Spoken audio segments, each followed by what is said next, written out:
আপুনি জণ্ডিছৰ ঔষধ এটা দি পেলাই অসমীয়া ঔষধ দি বহু মানুহক ভাল কৰিছে।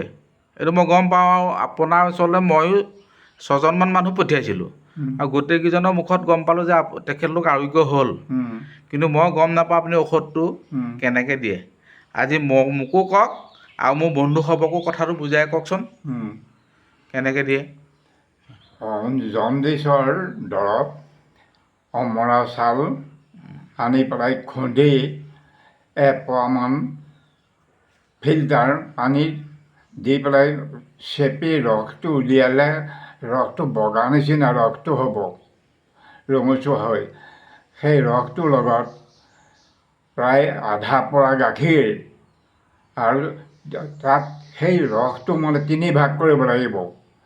এপোৱা 3 ভাগ কৰিব লাগিব কৰি আধা পোৱা গৰু গাখীৰ একে বৰণীয়া গৰু গাখীৰ ৰাতিপুৱা খালী পেটত সেই 3 ভাগৰ এভাগ মিলাই পেলাই 1 চামুচ চেনিয়ে সৈতে মিক্স কৰি ৰাতিপুৱা খালী পেটত খাব লাগিব।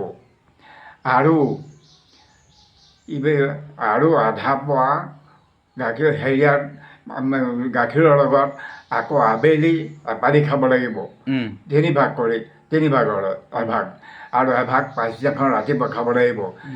এইটো জণ্ডিছটো কেইবা প্ৰকাৰৰ আছে। বেলাত পেচাব কৰোঁতে জ্বলা পোৰা কৰিব আৰু তেজৰ নিচিনা ৰঙচি যাব। বহি পেচাব কৰিব নোৱাৰে পূৰা পুৰি দেৰি থাকে। গতিকে সেই চব ক্লিয়াৰ হৈ ভাল হৈ যাব, তাত কোনো সন্দেহ নাই।